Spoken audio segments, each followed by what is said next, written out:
Hello, I'm Daniella Piper. I play Sofia in Bounty Hunters on Sky One, and I'm currently chatting with Chris from Hellblazer Biz. Good morning, good afternoon, good evening, and good night, listeners and viewers wherever you are in the world right now. This is Hellblazer Biz with your one and only host, as always, me, Chris Gordon. Hope you're all well. Thank you very much for tuning in. As always, I do appreciate it. I've also restarted my Patreon page too. If you go to the Podbean site, you'll be able to find it for me. If you can donate, that'd be great, just to help with ongoing costs, and also to try and secure some future guests too. That'll be absolutely awesome. This week, I bring to you no less than a fantastic guest, as always. I apologise for the dangling thing in my ear. My headphone broke, so we'll have to bear with. This actress is currently seen on Sky One in Bounty Hunters, and she actually is the on-screen cousin of G-Rod, who I spoke to last week and had the pleasure of a good chat with. So without further ado, and without further beating around the bush, I introduce to you the delightful and lovely Daniella Piper.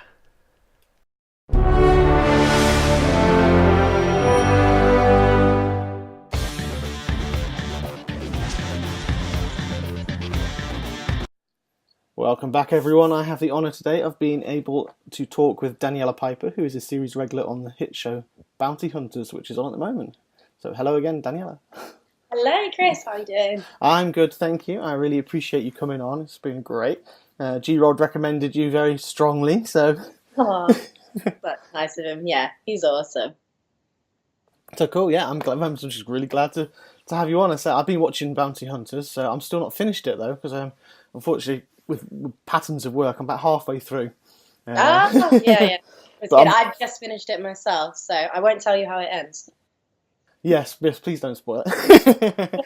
I did know myself, didn't actually. You? All right. How it ended, because I'm a slightly spoiler. I'm not in the final episode, so they didn't send me the script for it.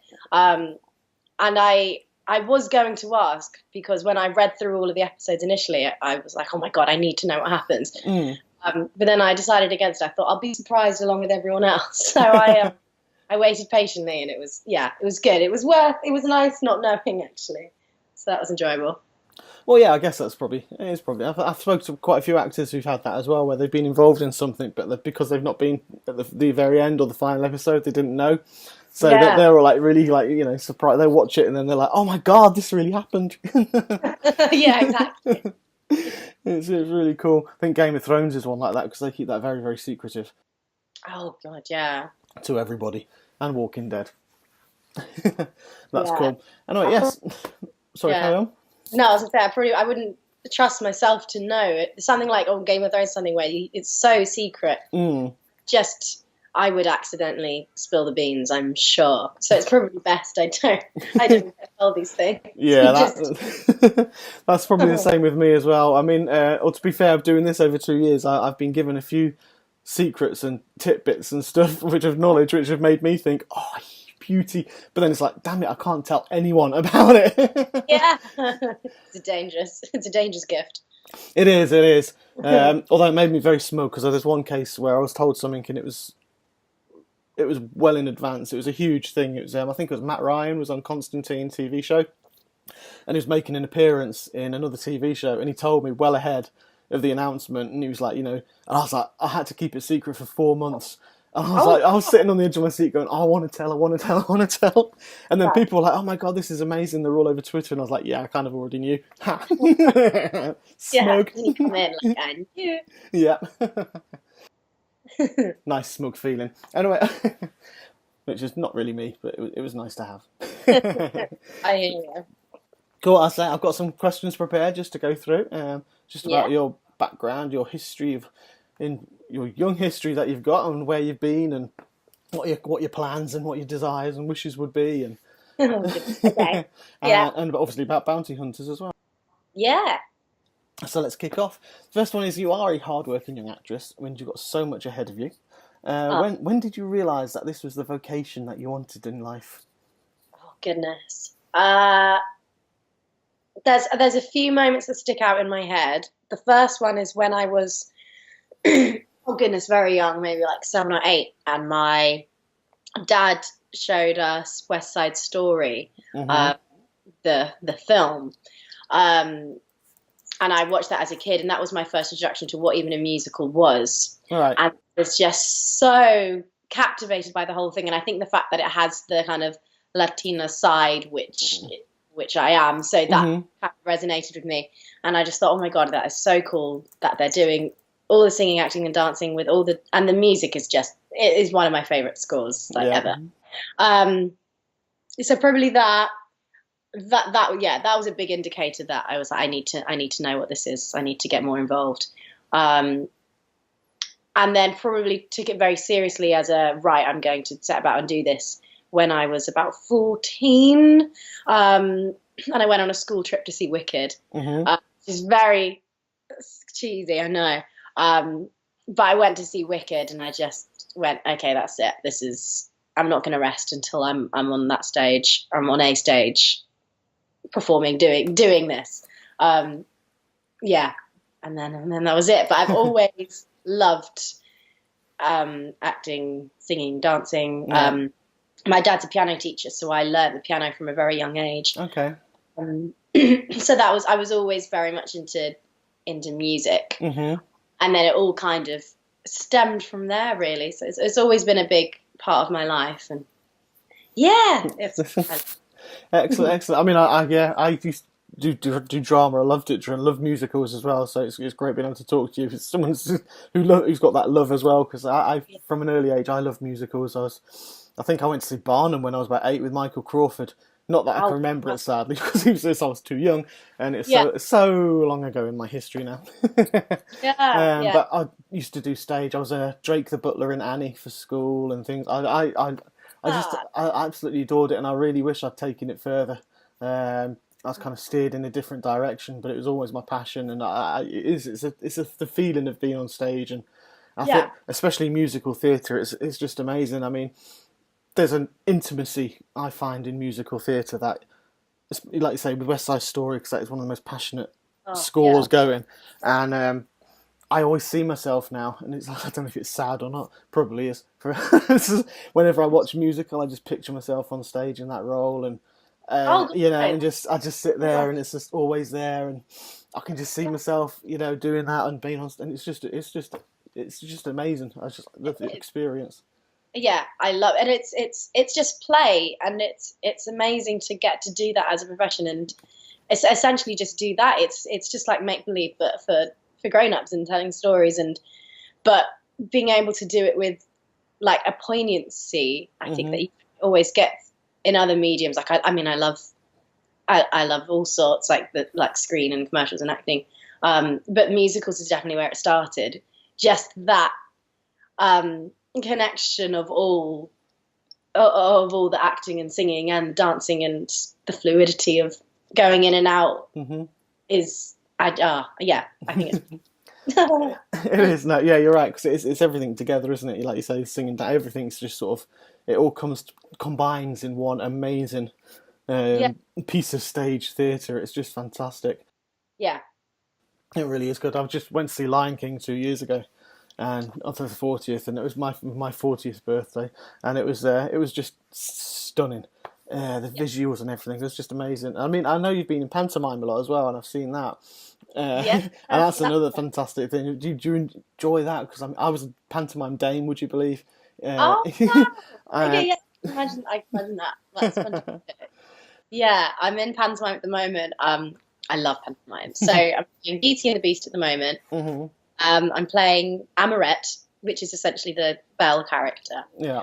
But it's also an acting musician show. So we're also, all the actors, we're also the band. Oh, right, okay. I play the saxophone in it, and I also play the piano as well. So Amourette with the saxophone is new. And I love panto. It's just there's nothing like it. It's such a specific style. But you always, I think what really makes it is the audience participation, which you don't really get in any other medium, any other genre of thing. And that's really fun because you build up a real kind of rapport with the audience by the end, and all the interaction and all the things like and it's just fun, and it's a bit silly. but it's very what's the word I want to say?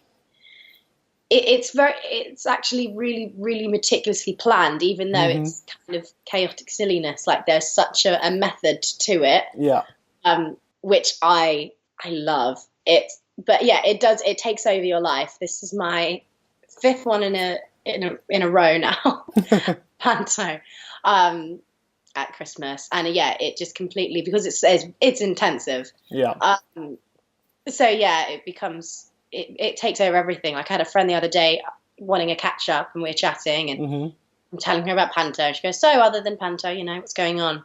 It's like nothing else is going on. It is panto, and that's it. It's nice. Now we've probably started. We're into the run now, and we'll carry on for the rest of this month, and then into January. And now we're just sitting in the shows, which is lovely. Everyone kind of knows what they're doing. You can kind of just really enjoy it and start. Having the play with it, which is awesome. That's brilliant. I mean, it must be very tiring doing it for months. I said the one I was in, I was part of an amateur dramatics thing at university, and so we only did 3 nights, and that was enough. But they cut my song because I was Dame Trot, so I was Mother Hubbard's sister, Dame Trot, and it was What's that, sir? Dick Whittington. Was it Dick Whittington? Yes, it was Dick Whittington. So we had Mother Hubbard in it for some reason. And we had, obviously, Dame Trot, because they just wanted to bring dames in. And the guy who played Mother Hubbard was funny. He was a really good friend of mine. And we had a song, and they cut it right about I think it was the day of the first night. They said, we haven't got time, so we have to cut the song. And it was my only song, so I was really disappointed. And as we sat there, because we were all sitting in a little mother's tea party, type scenario with all the fairy tale characters, and then all of a sudden the music started playing, and it was just absolutely brilliant, because they'd thrown it in, because they'd done it to surprise us, to make it more improvisational. So it was just like, all of a sudden it was like talking, sister dear, I do believe we've got a song coming on. And it's like, it was absolutely hilarious. Yeah, it probably worked out brilliantly. It did, and obviously back then it was, you could throw, panto you still can, I think, and that's the good thing about it, because you can throw jokes out there that are they're not offensive, they're not meant to be offensive, and they're just all, everything's enjoyous fun, should I say. So for example, I had a friend who was when was this? It was back in the mid-90s. So I've got plenty of friends who are gay, but this one he'd come at the front, and he sat at the front, and he was one of the top people, and I knew him so well, and I loved him dearly, and it was just like, walked up to him and sat down on his knee. And it was just one of those moments, and I was like fanning myself. It's like, oh dear, sister dear, I think I've come over a little queer. And it was just, I know that sounds today, but in pantomime world, I won't say that's, it's not meant to be offensive, but he was in this crying with laughter, and it was just, it's one of those moments where you do, and that's why I love panto, because you can have a lot of fun like that. And you can play, and it's improvisation, and it's the taking from the audience. You do that, and sometimes, and what's nice in pantomime, and this may come across wrong, it's one of the few ones where you can mess up. It's brilliant when you do. Like, the biggest laughs are normally when things go wrong in pantomime, because audiences absolutely love it. If they're part of that joke, and someone can turn around and just go, oh, I've got a line here, I'm sure, and they'll clap for like 30 seconds. You can't do that anywhere else. No. But it's fantastic, because it is that whole kind of jokey, we're telling you a story here. Like, there's a bit in the show where the kind of comic character, he plays Cupid, he gets to freeze scenes every now and then and come forward and explain what he's going to do. And he started doing this thing of, when we're frozen, of coming up to us and trying to make us laugh. And he'll go to the audience, they're not allowed to laugh, boys and girls, because they're frozen, and then turns around and tries to make us laugh. And everyone is in on the joke, because it's funny if we laugh and ruin it. Obviously, we try not to. It's become a competition of who laughs first. Yeah, I'm awful at laughing. So there was one the other day where I'm fighting the evil witch, and she casts a spell she's got like a long staff, which knocks me backwards, and there's this big sound effect, and we do the sound effects as well. And it's meant to be this massive like crash sound, and I kind of double backwards in pain, and they press the wrong sound effects. Instead of this big dramatic boom, there was like the sound of a banana slip, and it went like whoop, and then slip backwards, of course. And then we're both trying not to laugh for the rest of the thing, and you just hear someone like cursing behind the keyboard that they've messed up. It's just fantastic. And then the audience laugh, and you go, "Oh, that wasn't meant to happen," and and you carry on. But yeah, I love it so much. I have so much fun. Yeah, people. It is. I think the one I saw was last year. It was the Two Ugly Sisters and Buttons as well were in it, and they were doing that one where it's like, I can't even remember the dance, but there's one where you have to choreograph the hits and the kicks, and you know when you're all sounding it. I can't remember the name of the song they do it to, but they kept doing it faster and faster, and it was just hilarious. And you were just waiting for it. So in the end, it was obviously the mistake happened, and someone just got walloped around the head, and that was the end. It's just amazing. Can't beat a bit of slapstick. Exactly. I mean, I love that. I don't know if you've seen, talking about slapstick, have you ever been to see like the play that goes, I know, so waffling away, play that goes wrong, that kind of thing? Yes. So I have a very good friend who is a part of Mischief Theatre and originated the role of Trevor in that, who is like the stagehand. Oh, of course, he was the one he did it in the Peter Pan one on TV as well, wasn't he? Because that was the original cast. Is that right? Or was it a different one for Trevor then? One. I can't remember because I've seen the Peter Pan one. I don't think he was in it, but they just went off to Broadway to open it. Oh, there. Awesome! And he's back now. But yeah, so I got he got us tickets to see it before he went off to Broadway, so we saw it in town. Oh my goodness, it is. I've never laughed so much in the theatre like that. It was brilliant. Yeah, and it's all silly things. Like some of the best bits are when just sudden slaps. It is. It's brilliant. I mean, I went to see. Obviously, we saw the Peter Pan one on telly. Saw a play that goes wrong was on tour, so I saw that up in North Wales. Oh, nice. And recently, I think it was last weekend, went to see a comedy about bank robbery. Oh, which is their new. Oh my god, that was really, and it's slapstick comedy that the guy Robin Freevoice, and you're talking about things like that. It's just amazing. And I'm going next Wednesday. So I said next Wednesday I'm at the theatre, and the week after I've booked it twice. The original cast like Henry Lewis and all the guys who the creators, and obviously they're all doing improv, so they're doing movie night improv at the Arts Theatre. So they've taken a film idea from the audience. And then they're just going to do a comedy improv for it for the whole. Basically improvise the entire film right in front on stage of any film that they take, and it's like that. I thought that is going to be special, so I've got 2 nights basically. Yeah. So I've got right at the front. So I just can't wait to watch that because it's a very talented kind of like pantomime. It's it takes people look at it and they think, oh yeah, because it must be easy. No, it's not, because you've got to have comedy timing, and you've got to be a special kind of actor to be able to understand comic timing. And that's why I've kind of introduced that one, because I think those guys in Mischief Theatre are absolutely masters of it.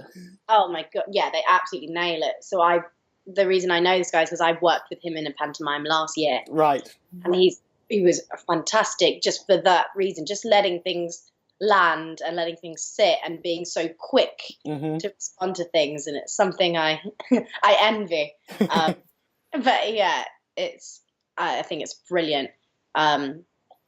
Yeah, it's a good skill to have. It is, definitely, and I say pantomime's a good way to do that, because it's you do learn those skills in a great way, and it's a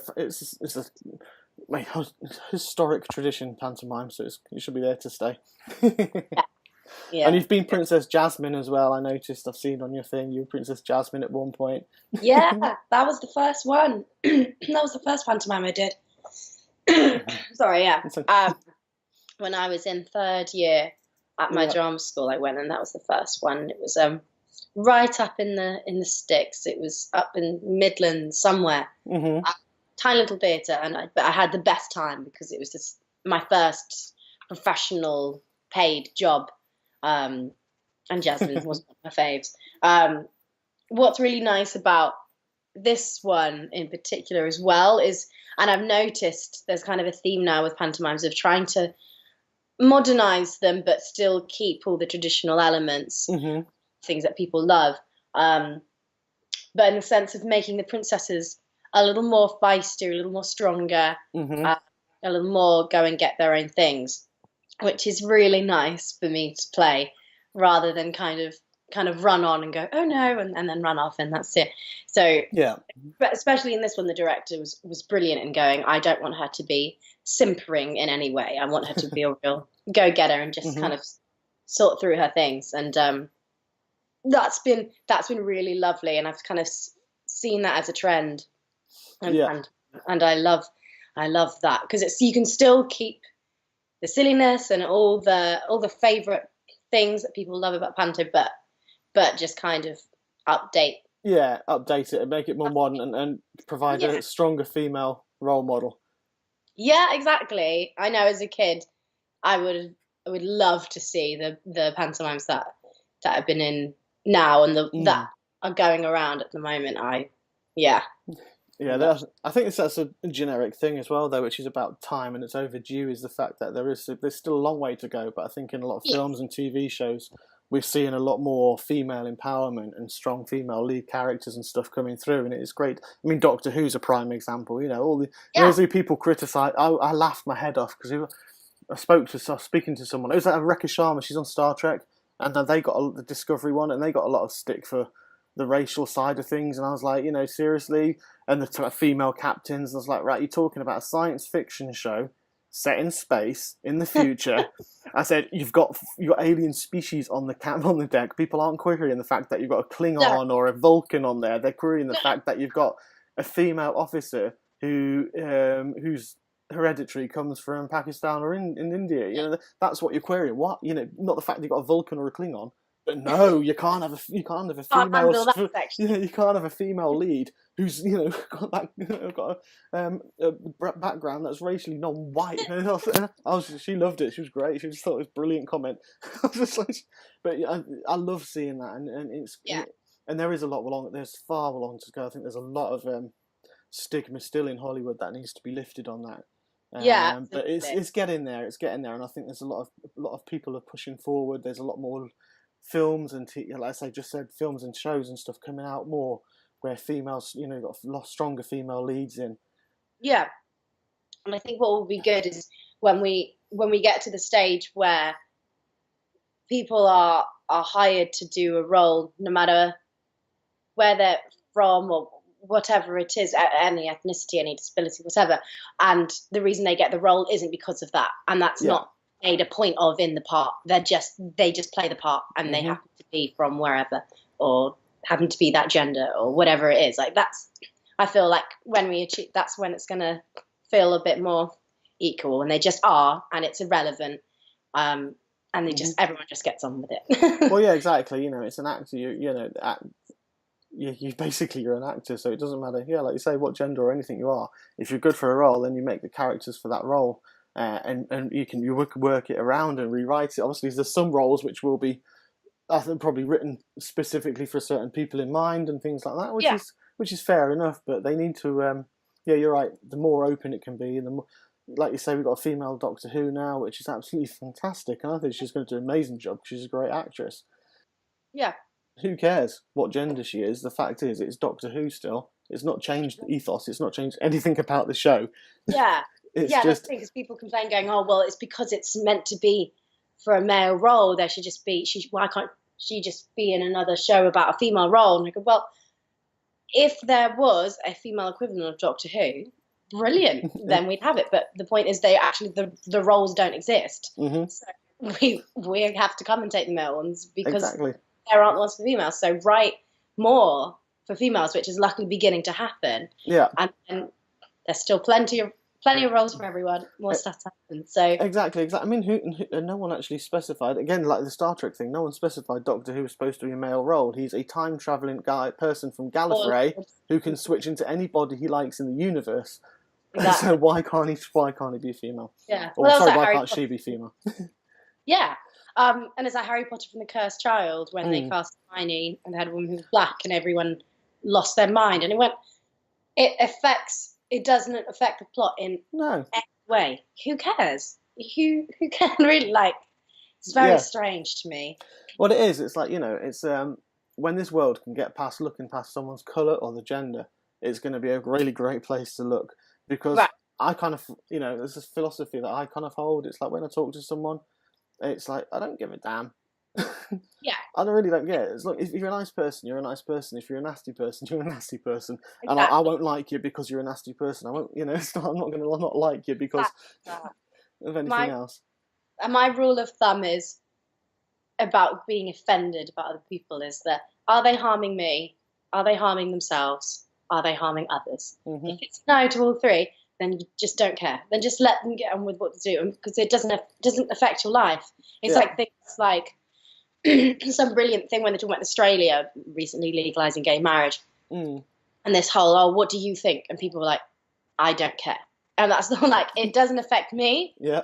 What two people go and do, if they marry or not. It really doesn't affect my life. And that's just how it should be. It should just be like, do what makes you happy. That's fine. If you're not harming me, yourselves, others, do it. Like, it should be as simple as that. But unfortunately, for some reason, people like to judge what other people do. And it's very, but that's, I think, something that I really like about acting and performing in general is I really think it can be a really powerful tool for teaching tolerance, whether you're watching it or you're partaking in it, because you have to literally step into someone else's shoes and you have to think and you have to understand and go, okay, my character is from here, my character is horrible, my character is this. I have to understand why, and I have to come up with reasonings for, if I was in that situation, why I would do it. Yeah. And you don't really get that across, I don't think, any other career, or like less so.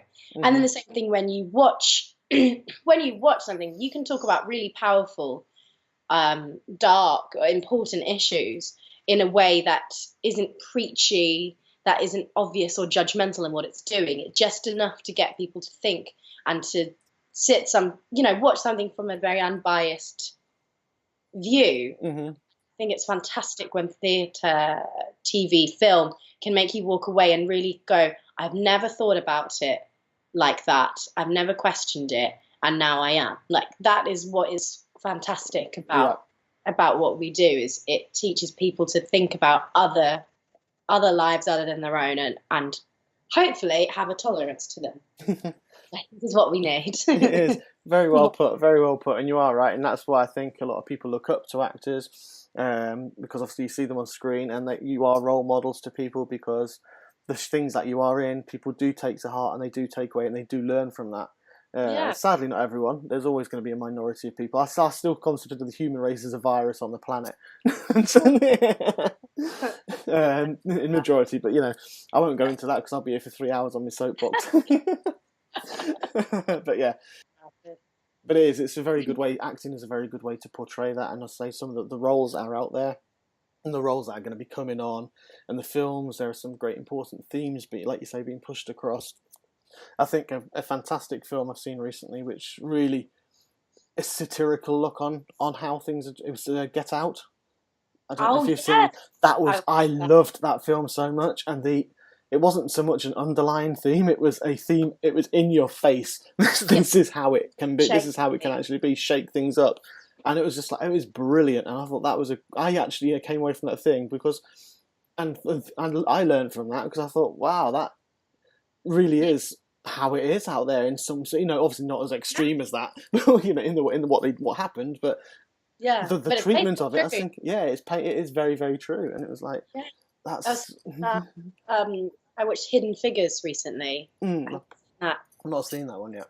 Oh, it's incredible, and it's for the same reason, because it's about these black women who were in NASA in the 60s, and just how hard it was in the 60s. And I have no idea what the US was like in the 60s because I wasn't there. Yeah. But watching that made me understand in a way I've never understood before from reading a history textbook or anything. I just, oh my God, that is the things they had to overcome. Yeah. Are insane, and even now not really recognized. And yeah, it's a brilliant film for that, and it's something that I hadn't learned, and I came away feeling like I'd learned something new about it, about part of history. Well, yeah, definitely. I mean, I'm a very about '60s. I'm a huge fan of the, well, not a fan of, should I say?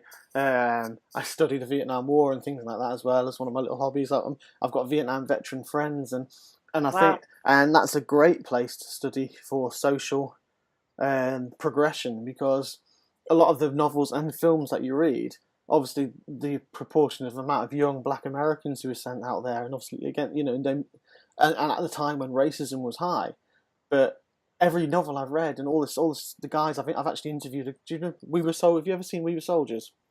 No, I haven't. All right, there's a guy there. He's a combat photographer, but I've interviewed the real guy who was out there, Joe Galloway, and he was a great and people like that, and all their opinions are when they're out there, they didn't get out there. It was like it doesn't matter the color of your skin. That's Joe.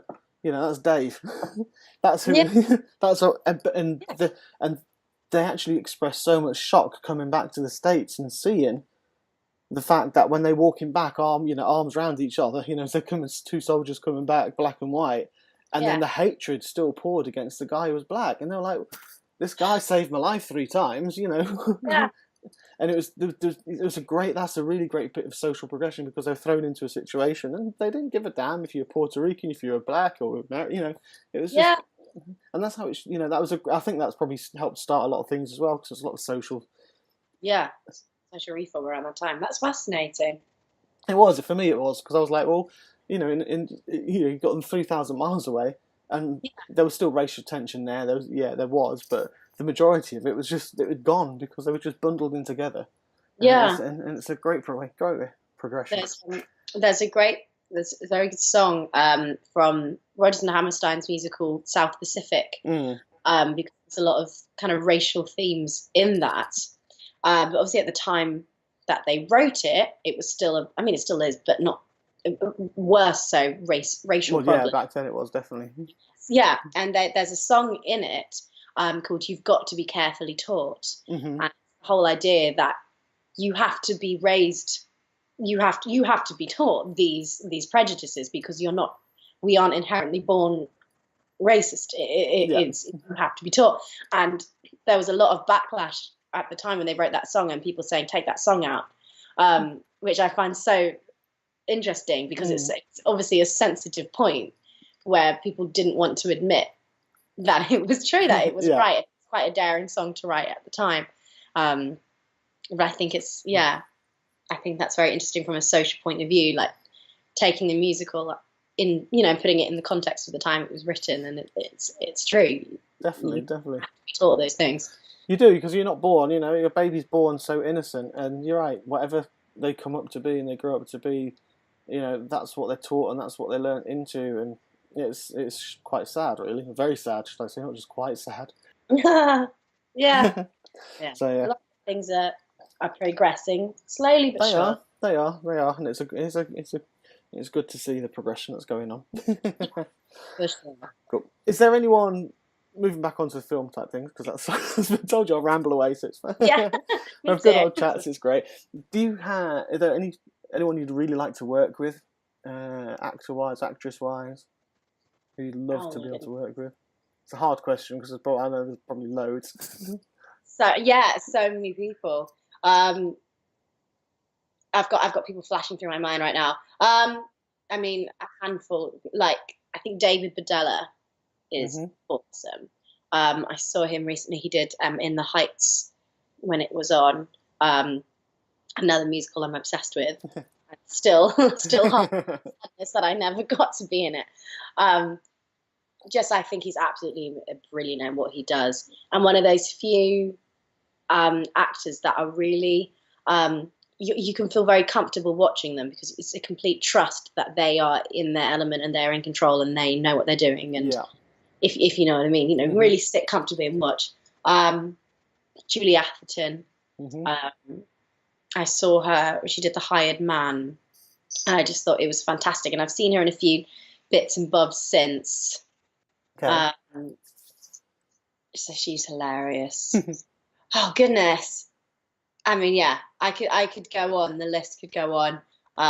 There's this amazing woman who I know called Sarah Louise Young, who does a lot more kind of in the cabaret world. Right. But I saw her in a fringe thing called Jerry's Girls that was in town. and she's just brilliant for her improvisation and that kind of talking with the audience, which I would love to work with and to see the process myself. Yeah.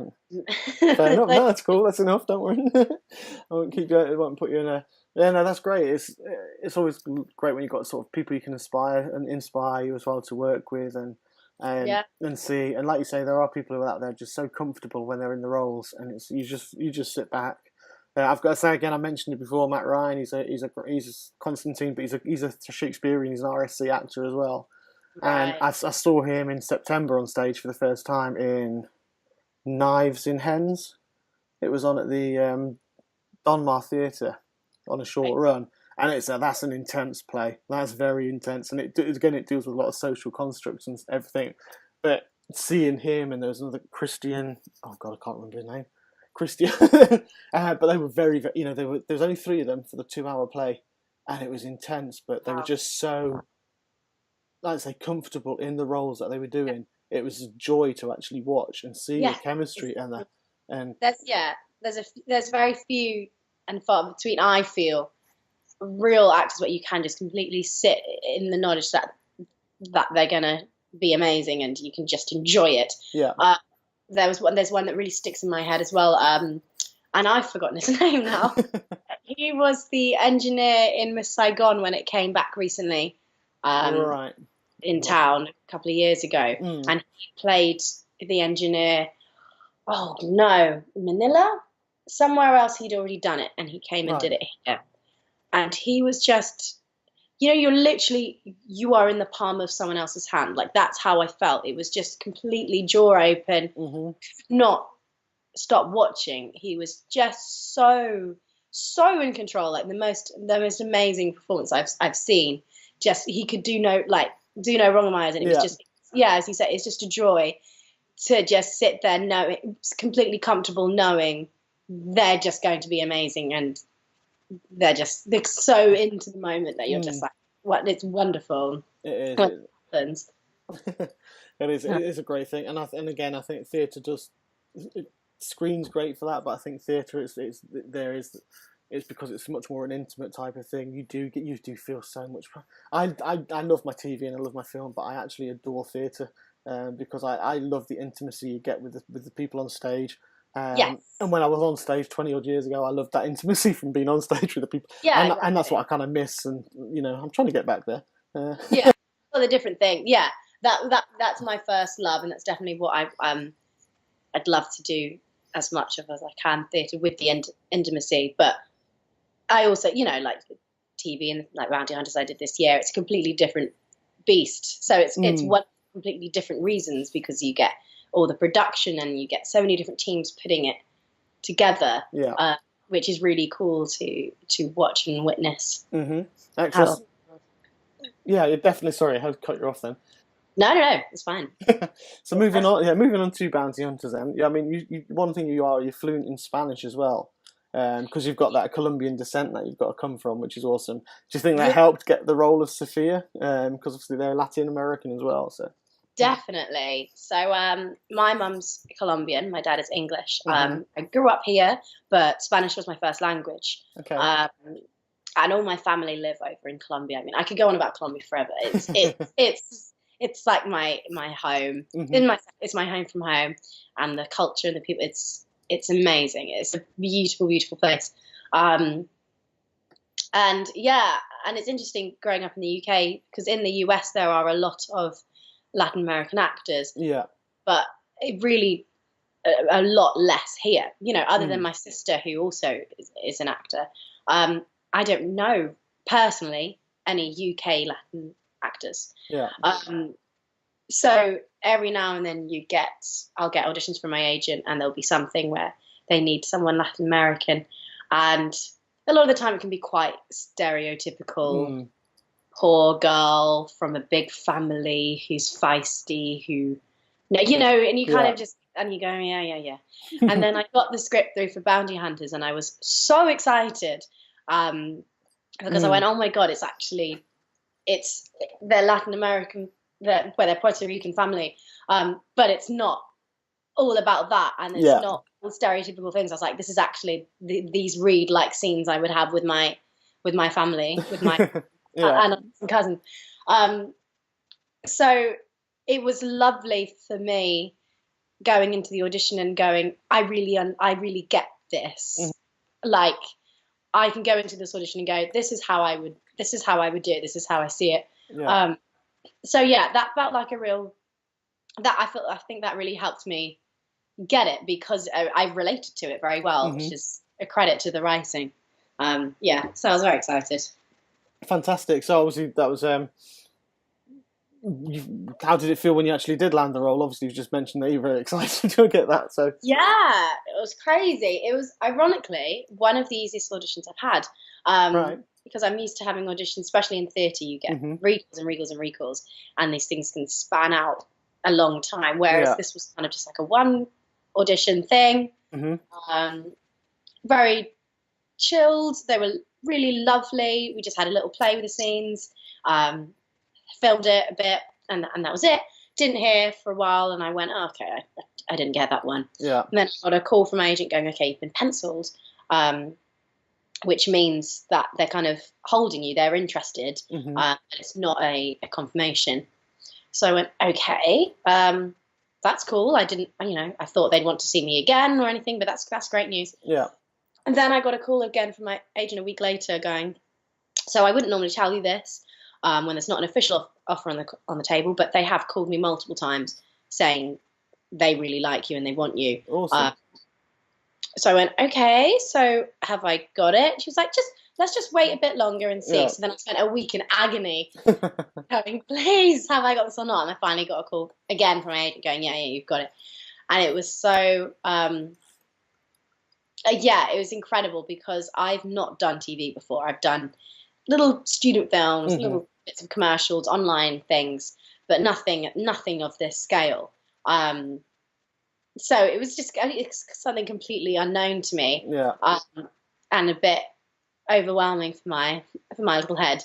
So it was, just overwhelming. I just went, oh my God, I can't, no matter what happens, I'm so grateful that I get to do this in my life, even if it's the only series I ever do and that's it. I'm gonna be thrilled that I got to be a part of it.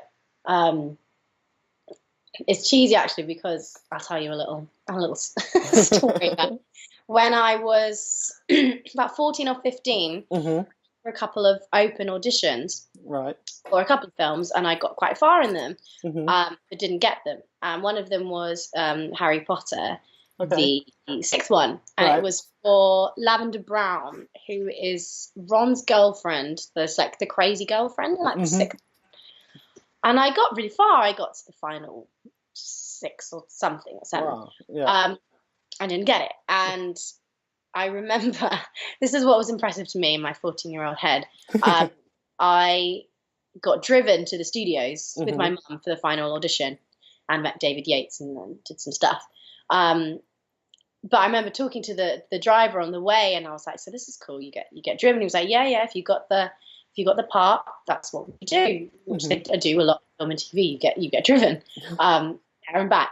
And that to me was the most impressive thing that happened for so long. I was like, oh my God, how fancy is this? You get driven. Never heard that before. And I was so gutted that I didn't get it, which obviously is just part and parcel of the act. You just have to get used to the rejection, unfortunately. And I remember kind of making a little vow to myself. I went, one day I'm going to get a job where I get driven. I'm going to do it. So it was funny, because when I got Bounty Hunters, and the first time I got picked up in a car, and I just went, you've done it. Yeah, you made it. It's so silly. It's just a little thing, but I really remember making that promise to myself and going, oh, so happy that I got it. Obviously, that was not the best thing about Bounty Hunters, but it was lovely. So yeah, that is great. It's like making yourself goals like that. And I'm looking out the window, sorry, because it's just actually blowing a blizzard at the moment. I'm just where are you? North Wales. I'm in North Wales at the moment. Oh, yeah. No, it's a nice day in London today. So. Yeah, no, I'll come back up here for the weekends. But no, you're right. When you make little goals for yourself, I've got mine as well. I mean, mine's a big goal, to be fair, though. I've got a publicist friend in LA because I turned around and said I want to knock James Corden off his spot. Oh, though. So I've got a publicist. She wrote back, and as soon as I mentioned that, she goes, "I love that idea." Yeah. So I've got my own TV pitch. I've got everything written for it. I know exactly what ideas. I'll tell you off air because if it goes out, I don't want anyone else pinching it. Yeah, tell me. That's incredible, though. That's Will Smith writing the check to himself for $1 million. Have you heard that? Yes. It was Will Smith, wasn't it, who did that? And I think so. Yeah, I've heard it recently, and then he gave it back, didn't he? Because I think it was his dad. Was it his dad passed away, and he buried it? Was it Will Smith? I've heard about it recently. Yeah, I'm sure because I think his dad passed away. So what he did afterwards, he actually when his dad passed away, he got the check, and he buried it because he told his dad he'd earned $1 million. Yeah. Well, no, it's Jim Carrey. Jim Carrey. Oh. When Will Smith might have done it as well. Sorry, I watched. Yeah, maybe multiple people doing this. Yeah. I watched Jim Carrey's documentary, which was and now I've forgotten the name of that one as well. Now he played in Man on the Moon. He played comedian. Have you seen Man on the Moon? No. It's he played the guy who played Latvia in Taxi, and Andy Kaufman. It was just called Andy and Me, and it was the backstory of Andy. He became Andy Kaufman, and his method. He was really basically an arse on set because he became Andy Kaufman. He would treat people as though he was Andy Kaufman. He refused to be called Jim. He goes, "Who's this Jim guy?" And it was like he'd been taken over by Andy Kaufman, who passed on. But he did say, Jim Carrey, when he was talking that, he said the same thing. He'd originally said, he goes, "I'm going to earn, I think it was $10 million or $1 million," and he goes, "I'm going to have that check." He wrote that check to himself. And then his dad passed away just before The Mask, I think it was, which was obviously his big, huge, rise to fame. And when he got that check and he got the money for it, he got the check and he actually buried it with his dad. Oh, which is really sweet. Yeah. So I think it's important to have these little goals. So I've got my next goals of I really want to perform with a full orchestra. Mm-hmm. That's the one, and probably West End. West End will be awesome. Yeah. Love the West End. It's a fantastic place. Yeah, cool. just to say you've done it. Yeah. Well, yeah. I don't care if I say I'm trying to get back into acting as well. I was in an independent film last year. I had about 20 lines in it as well, so I had a nice little scene. Comes out this year. Character was a very unsavoury character, and I won't go into it. But I didn't know because they didn't give me the script. They didn't tell me what my character was. They only gave me the bit that I was in the scene in. So when I went to filming, I was there for 12 hours to film a 10-minute scene. Well, no, probably the scene lasts 2 minutes. But obviously, that's what filming's all about. You spend the whole day for a tiny little section of the bit. And they were all talking to me and saying, "Are you sure you want to do this? It's really good of you. First time acting, and this is the kind of character you've got." And I'm like, "What do you mean this is the kind of character I've got?" And it's like, "Have you not read the script?" I said, "I was only given the bits that I'm actually speaking in." And then they told me, and I was like, "Oh my God." It was the nastiest type of person you can get. And I was like, "Oh no." I was like, "Seriously?" And then they made me put a hood over my head and I had to do voiceovers it's really sick. And I was like, and they said, the director applauded me again. He said, "No, because not many people would do that." He goes, I said, "But it's acting, to be fair. It's not who I am." I said, "It's just the role I'm playing." I said, "It doesn't care. You don't have to murder to play a murderer." Yeah, exactly. It's make-believe, essentially. Yeah. Nation. Exactly. Experiencing things helps, but you don't have to have them. Exactly. So one thing I want to do while I'm down in London now is to try and do some more acting classes myself and get into maybe local theatre if I can. Because I miss it and I loved it. Do. I'm biased. Yeah. Excellent. Back with Bounty Hunters again. We mentioned it before off air. Was obviously I've had the pleasure of chatting, and I was introduced to Bounty Hunters through G-Rod, Gabriel Rodriguez, who is a colourful character to say the least, and he's such a lovely guy as well. I mean, very cool. I've got to admit, when I first had him on screen and first talking to him, I was pretty intimidated because he is he's got that look about him, but he was the nicest. He has loads of nice things to say about you. So what was it like working with him? Oh, he's lovely.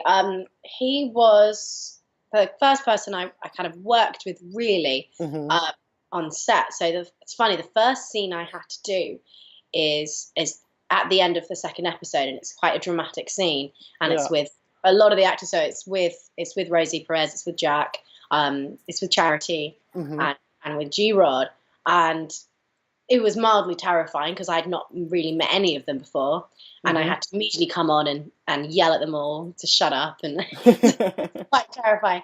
But G-Rod was standing next to me, so we were kind of having a little chat, and he really kind of like took me under his wing because he's got a lot of experience in TV and things and knows how these things go. Yeah. And so he was really lovely, and that's we made friends quite quickly. And then at one point he kind of went, "So what other stuff have you done?" I was like, "Oh no, nothing. This is it." And he was like, "Seriously? For real?" I was like, "I wouldn't have known at all. I wouldn't have known." I was like, "Oh, thank you. That meant a lot." Because you're kind of, I was felt like slightly half a step behind everyone else, so I'm just kind of copying everyone as they go. So G-Rod was fantastic in helping me with that. He found my accent hilarious, so I almost had to just keep up my Sofia's New York accent just so he could understand me.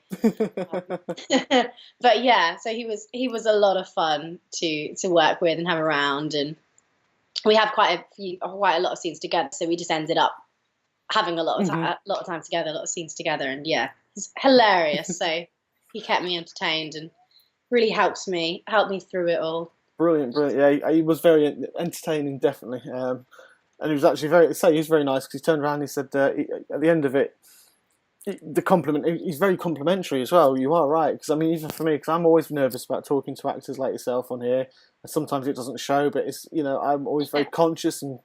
But he was like, "Oh man, that was great." He goes, "I had so much fun." He goes, and then he goes, "You were the kind of guy," he goes, "I really could just go for a pint with." He goes, "And go out for a drink with," and he goes, "You're really, really great." He goes, "Next time in London, we'll do that." And I was like, "Oh, thanks, man." Yeah. He is like that. He really is. We went out for drinks a couple of times for halfway through and like for a little rap party, and he was just. I was chatting around, and then like an hour in, I went, "Where is G-Rod at this rap party?" And he completely struck a conversation with people that that weren't part of the rap party. He'd just been like, "Hey, I meet my new friends," and he was just making friends with people and joining them in. He's just that type of guy. He can make friends with anyone. He's very approachable, hilarious, and he doesn't look like that way. And a lot of the roles he's played are very intimidating. He does a lot of stunt work. Yeah, he was telling me that. It's quite shocking. Contrast. I mean, yeah, because I didn't know he was actually. Well, I didn't realise he was in Constantine, the one with Matt Ryan. He actually fought him in one of the scenes, which is what we had a great chat about as well. So, but yeah, he is a lot of his scenes because he's a huge guy, so he does get typecast a lot, and he said that as well. So it's but yeah, one of the sweetest guys I've met. He's really nice. Yeah, exactly. Good. Did you get to work or meet with Jack Whitehall at all? Because I know some obviously. So what was he like? Lovely, yeah. Well, like I said, the first scene I had to do was me telling him to shut up, and then the second scene I did with him was and we hadn't really spoken at all. Yeah. At that point, so I just immediately went into that scene, kind of quickly shook hands and said hi, and went straight in. And then the next day we had to do the scene where I stalked past him. I'm wearing just a towel, and he's there in his boxers, and that was it. And we hadn't spoken at all. No, he was lovely. Yeah, I think we first started talking like there was like a little drinks halfway through the filming, and so we kind of actually started having a conversation then. And he's I'd say a bit more shy, a little quieter than he sometimes comes across in his stand-up and things, but very funny, very just a lovely guy. We just had a really nice long chat, and he was great. Just a normal guy, just like very down to earth, a little awkward, a little funny. Well, this is kind of really first for him as well, wasn't it? Because it's he's obviously stand-up comedy. He's gone from stand-up comedy to this as well. So his first venture in this genre. But it's I thought it was a brilliant genre. And I did reading it at the time and filming it at the time. I thought this is great. Like I've not really seen this genre that much. really, has it? No, it's got a good mix in there, and it's a mix of everything. Like I say, it's like looting, missing money. You have got bounty hunters. You've got Yeah. it's great. You've got some pretty big things. You've got the cartel, you've got ISIS, but then you've also got hilarious family kitchen sink scenes, and so it's really cool having that mixture and it working and it pulling off is very clever. So it just reminded me about the ISIS bit. So that's one. I think that's one of the last episodes I saw. I think he's in the. I can't remember what they nicknamed. What was his code name they gave him? Oh, the budgie smuggler. Budgie smuggler. That was it. Yeah. that's just what went through my head. Then was calling him that budgie smuggler. Oh, it's brilliant. There's a brilliant one, and there's a brilliant bit. I think it's episode 4 or 5, where they have a meeting. I won't give it if you haven't seen it.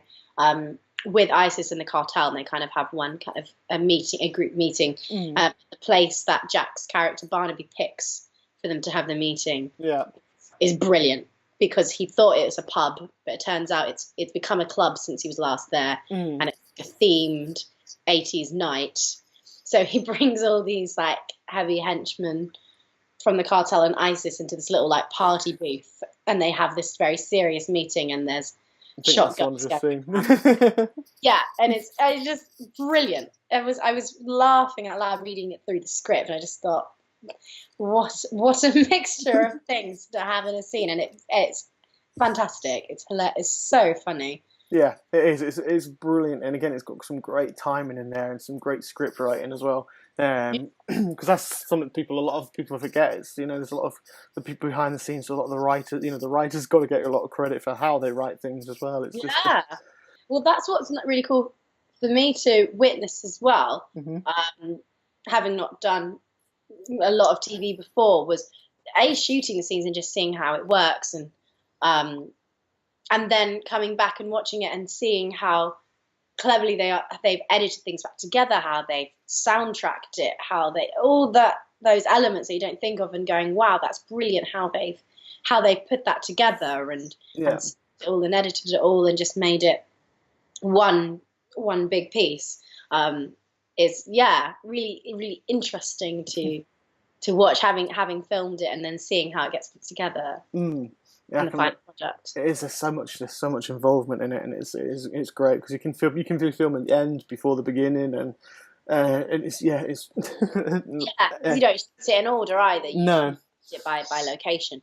So that's a different element for me as well. It's kind of okay, what do I know at this point? Who am I talking to? What's this bit?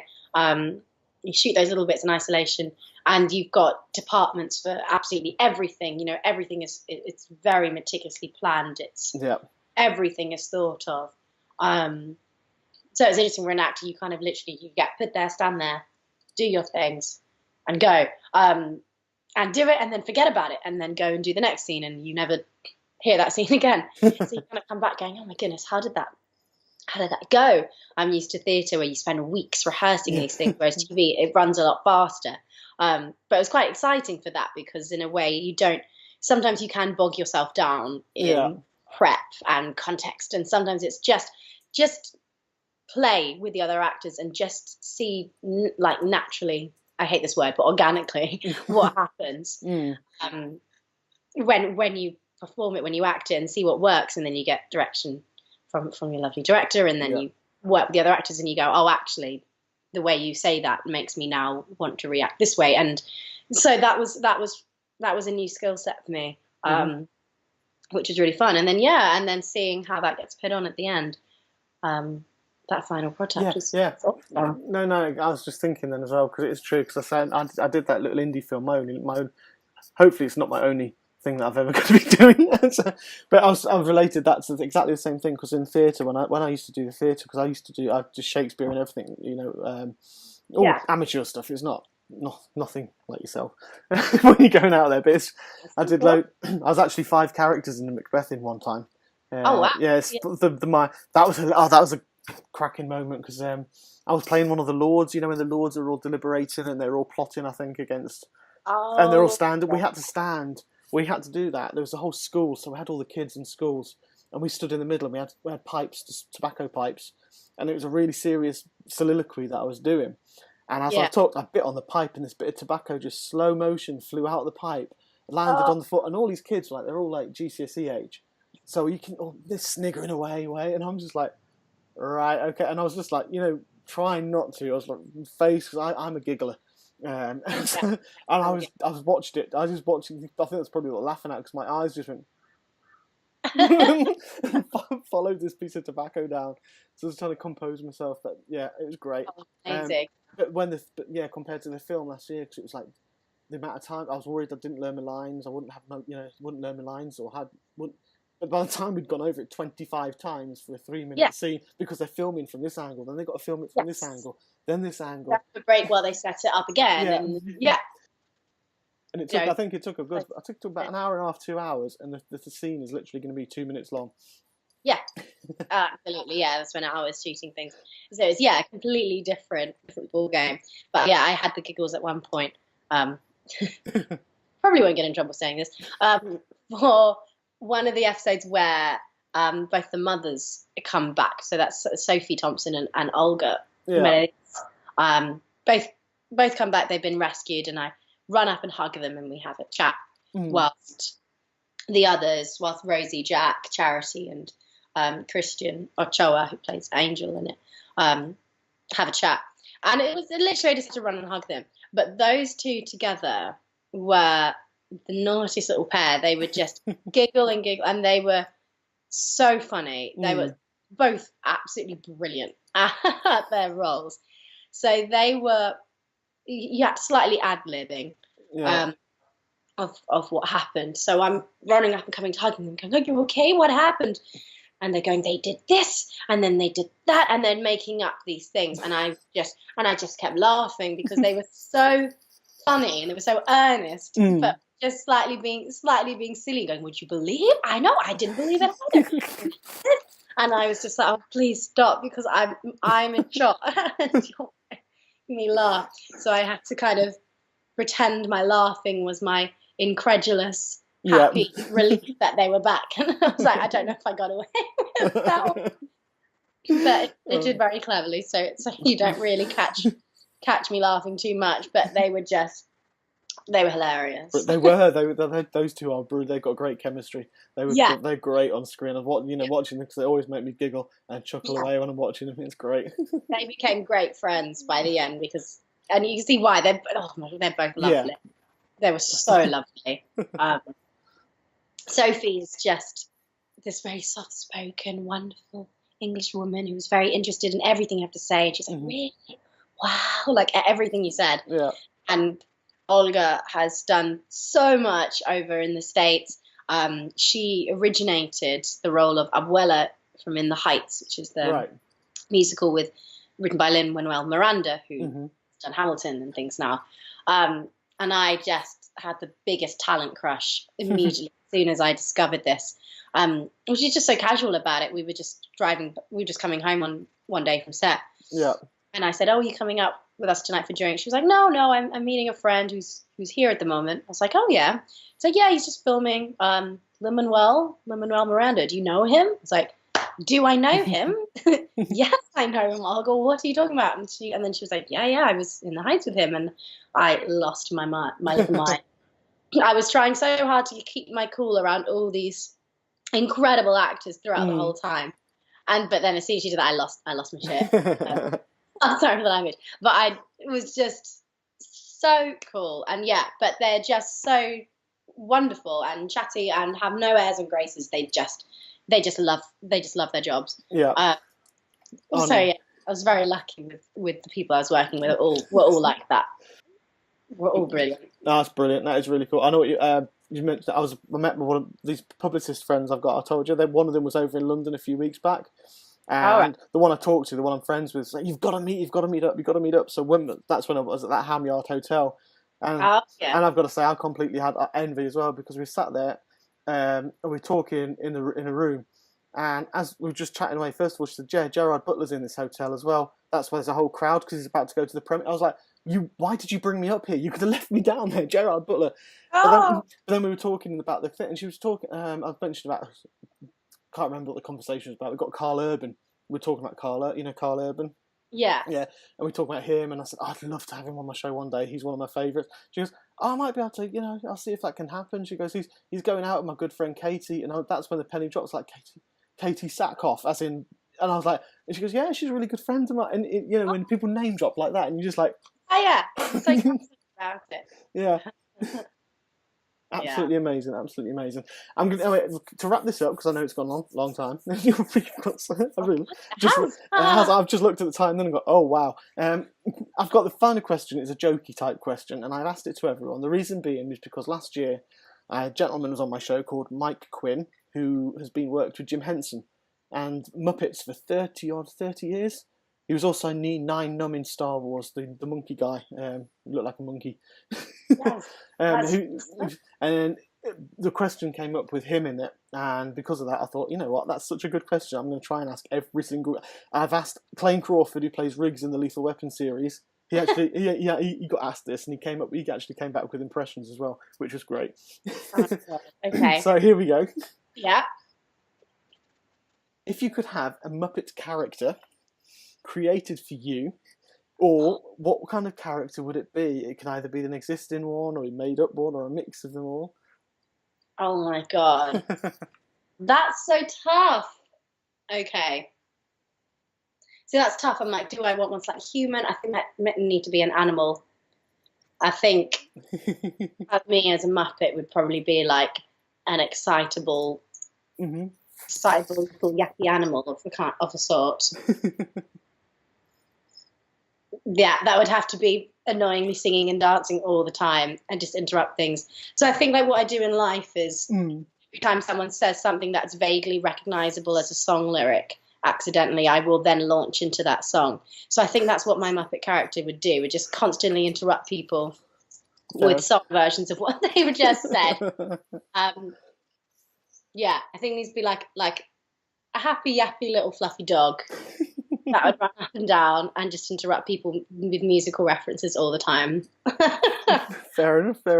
That's my spirit animal. Excellent. I was just trying to think if there is something out there. I actually do that as well. People say something, and if it just springs up a song title in mind, I'll start humming it. I will do it. Yeah, it's just I can't not. I had that. This is slightly off topic. But I'll have that with like musical references and all sorts. But I had an audition where I had to play the piano for it, and I was halfway through playing the piece through the bar, and I was playing like dun dun dun dun. I'm like, okay, stop there. And I went dun. I was like, I'm so sorry, I had to finish it. I can't not finish the phrase. And they were laughing. So I was like, that sums me up. I must finish the phrase. Yeah, it's like in work yesterday. I think someone mentioned, because they do cook breakfast and we're going up, and so they're like, "How do you like your eggs then, scrambled or fried?" Then I started, "How do you like your eggs in the morning?" You've got to do it. And then it was an earworm all day, because that's all I could get going. Yeah. But then it gets dangerous, because then you just start doing it and things that just don't fit at all. Yeah, exactly. Like, what is there one? Oh, I was saying this one the other day. This may make no sense if you don't know the Lizzie McGuire movie. But on the Central Line, there is a stop called Hainault. And every time the train lady goes, "This is a Central Line service to Hainault," I just get the Lizzie McGuire song in my head going, "Hey now, hey now." And it's completely irrelevant. It's not singing Hey Now. Hey Now does not sound like Hey Now. But that's it. Once you start training your brain in that way, you hit songs everywhere. Yeah. Stupid phrases like that. So that's an insight into my brain. So I think that's what my Muppet would have to be. It completely takes everything out of context and makes it a song. Fair enough. That's quite cool. Now I should have got an impression, because Daniella, it's Kermit here. That's my best. That was quite good. Got a frog in my throat now. From the impression. Excellent. Anyway, to wrap this up, is there anything that you'd like to say to people who are listening and watching before I stop recording? One final thing. Thank you for listening. I don't know what else to say. It's been really fun. I've loved this. Excellent.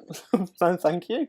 Been great. Oh, thanks, Danielle. That was absolutely brilliant. I hope everybody enjoyed listening to that. I had such a great chat with Danielle, and look forward to following your career and hopefully talking to you again soon in the future. This has been Chris Gordon on Hellblazer Biz signing out. Keep your eyes and ears peeled, because coming up we will have Jordan Mahone and also Jason Moore from The Punisher. See you later.